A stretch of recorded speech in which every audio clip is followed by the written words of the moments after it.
Le Niger reprend le contrôle de son or et de son uranium. Le gouvernement nigérien, réuni en Conseil des ministres, a adopté ce jeudi 19 septembre un projet de décret pour la création de 2 sociétés d'État chargées de gérer les réserves nationales d'or et d'uranium.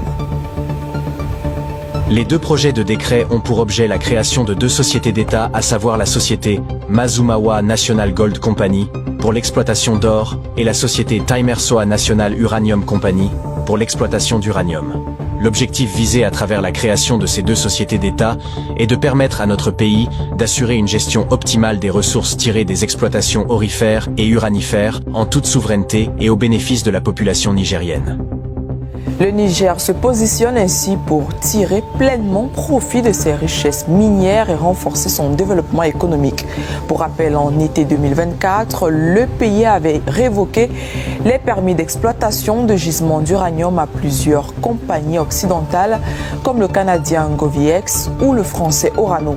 Niamey a plusieurs fois répété qu'il souhaitait revoir en profondeur le système d'exploitation des matières premières sur son sol par des compagnies étrangères. À noter que le Niger fournit 4,7% de la production mondiale d'uranium naturel. Et pour Amidou Sampi, analyste politique et président de Créacom Afrique, l'uranium naturel produit par le Niger serait bénéfique pour le peuple du pays.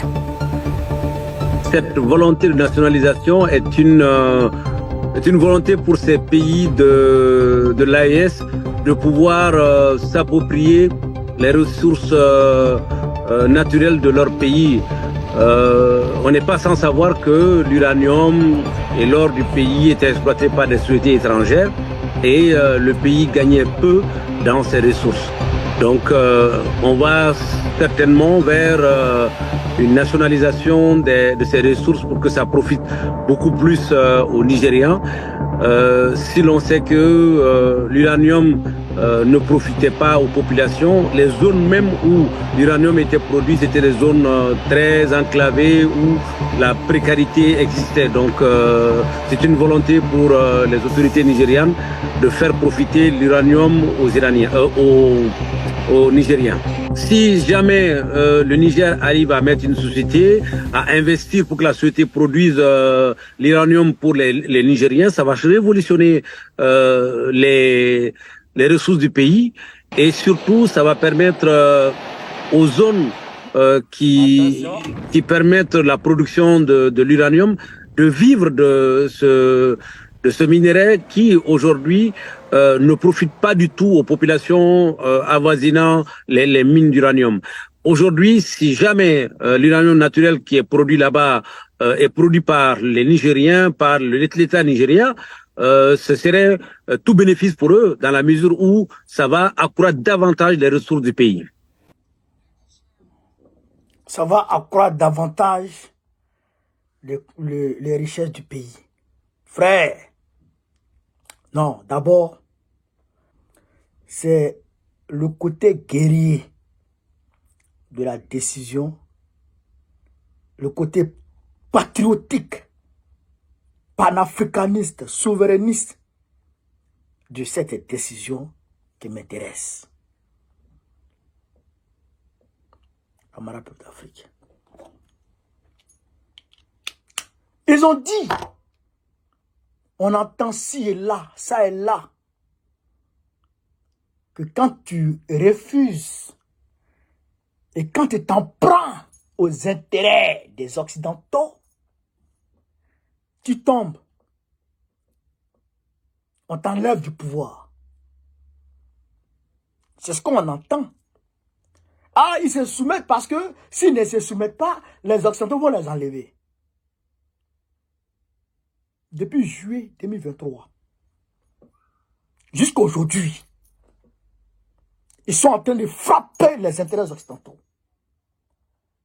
Ils sont en train de frapper les intérêts occidentaux. Orano enregistre chez Camara Pédafrique des pertes historiques. L'entreprise française qui exploitait l'uranium du Niger. L'entreprise canadienne Orifère, des pertes inimaginables. Parce que le Niger, c'est l'or. C'est l'uranium. Qu'est-ce qui se passe? Ils peuvent créer quoi? Ils ont pu créer quoi? Et si le Niger n'avance pas? Ça, c'est rien d'abord. Le président Tchani a dit dans son discours de juillet dernier,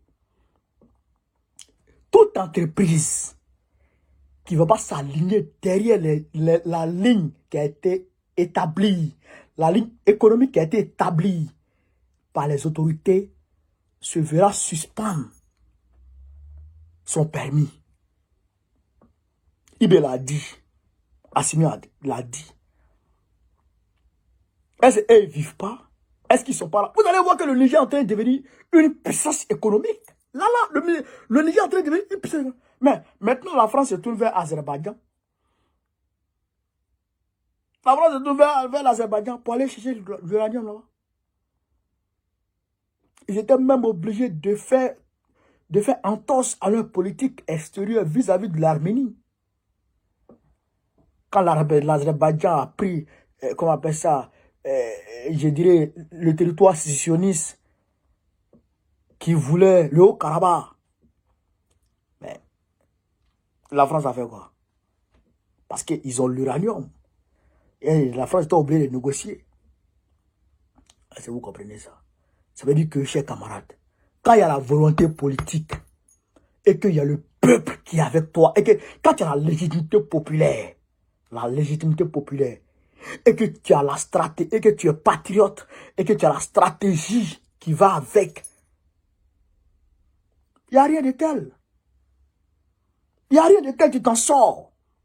Et ce qui les arrange aujourd'hui, ils se sont mis ensemble. Donc, ils deviennent aujourd'hui une puissance militaire et économique. Tu ne peux pas les frapper. Tu peux pas les frapper. Ce que tu peux faire, c'est les tentatives de déstabilisation, mais ça échoue toujours. Et ça va toujours échouer. Je le dis et je le répète, ça échoue, ça va toujours échouer. Parce que ceux-là, c'est des patriotes, ils travaillent pour le peuple. Est-ce que vous avez compris? Est-ce que vous avez compris? Maintenant, ça va permettre au Niger,